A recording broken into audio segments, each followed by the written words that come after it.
मृत्यु के बाद 13 दिनों तक क्यों अपने घर में रहती है आत्मा, जानना चाहते हैं आप? शास्त्रों की बात जाने धर्म के साथ। जिस तरह जीवन एक सत्य है, ठीक प्रत्येक व्यक्ति को ये भी भली भांति पता है कि मृत्यु भी एक ऐसा सत्य है जिसे कोई जितना मर्जी झुठला दे, परंतु इसे बदला नहीं जा सकता। कहने का अर्थ है कि जिसने इस पृथ्वी पर जन्म लिया है उसे एक न एक दिन अपने प्राणों की आहुति देनी पड़ती है। इस बारे में हम में से बहुत से लोगों ने कई बार अपने बड़े बुजुर्गों से कहते सुना होगा कि मृत्यु के बाद मनुष्य शरीर की आत्मा 13 दिनों तक अपने घर में रहती है। मगर ऐसा क्यों, इस बारे में क्या किसी ने सोचा है? अगर नहीं तो चलिए आज आपको इससे संबंधित जानकारी बताते हैं और जानते हैं कि आखिर क्यों मृतक शरीर की आत्मा 13 दिनों तक अपने घर में भटकती रहती। साथ ही साथ ये भी बताएंगे कि 13 दिनों तक मृतक के नाम का पिंडदान क्यों किया जाता है। वीडियो में आगे बढ़ने से पहले हमारे YouTube चैनल जीवन ज्ञान संगम को लाइक सब्सक्राइब करें और कमेंट में जय श्री राम लिख दें, आपका कल्याण ही कल्याण होगा। बता दें कि गरुड़ पुराण में इस बारे में विस्तार से बताया गया है। गरुड़ पुराण में बताया गया है कि जब किसी व्यक्ति की मृत्यु होती है तो यमराज के यमदूत उसे अपने साथ यमलोक ले जाते हैं। यहाँ उसके अच्छे और बुरे कर्मों का हिसाब होता है और फिर 24 घंटे के अंदर यमदूत उस प्राणी की आत्मा को वापस घर छोड़ जाते हैं। यमदूत के द्वारा आत्मा को वापस छोड़ जाने के बाद मृतक की आत्मा अपने परिजनों के बीच भटकती रहती है और अपने परिजनों को पुकारती रहती है, लेकिन उसकी आवाज को कोई नहीं सुन पाता।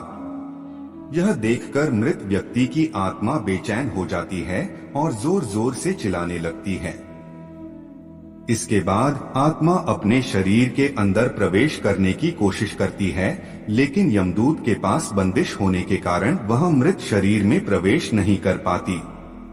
इसके अलावा गरुड़ पुराण की माने तो जब यमदूत आत्मा को उसके परिजनों के पास छोड़ जाती है तो उस समय उस आत्मा में इतना बल नहीं होता कि वो यमलोक की यात्रा तय कर पाए।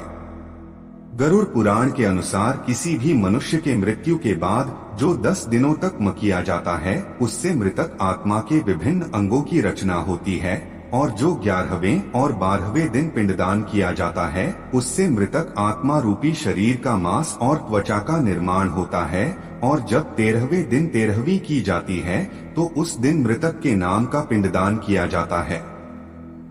उसी से ही वो यमलोक तक की यात्रा तय करते हैं।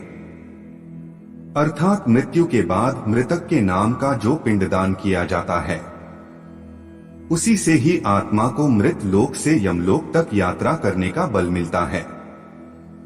इसलिए ही गरुड़ पुराण में बताया गया है जब किसी मनुष्य की मृत्यु हो जाती है तो उसकी आत्मा 13 दिनों तक अपने परिजनों के पास घर में भटकती रहती है और उसके बाद आत्मा मृत लोक से यमलोक की ओर निकल पड़ती है, जिसे पूरा करने के लिए उसे 12 महीने यानी कि 1 साल का वक्त लगता है। इतना ही नहीं, मान्यता के अनुसार 13 दिनों तक मृतक के नाम का किया गया पिंडदान उसके 1 वर्ष के भोजन के समान होता है। पिंडदान न किया जाए तो क्या होगा? इसके अलावा बता दें, अक्सर लोगों के मन में ये सवाल भी जरूर आता है कि अगर किसी मृत व्यक्ति के नाम का पिंडदान नहीं किया गया तो क्या होता है। तो दोस्तों आपको बता दें कि इसका भी वर्णन गरुड़ पुराण में किया गया है। जी हाँ, जिस मृतक व्यक्ति का पिंडदान नहीं किया जाता यमदूत उसे 13वें दिन जबरदस्ती घसीटे हुए यमलोक की ओर ले जाते हैं और मृतक व्यक्ति की आत्मा को इस दौरान काफी कष्ट उठाना पड़ता है। इसलिए हिंदू धर्म में मनुष्य की मृत्यु के बाद 13 दिनों तक पिंडदान करना आवश्यक माना गया है। इसके अलावा आपको बता दें कि 13वें दिन परिजनों के द्वारा मृतक व्यक्ति के नाम का जो भोज करवाया जाता है, अगर वह कर्ज लेकर किया जाए तो मृत व्यक्ति की आत्मा को शांति नहीं मिलती।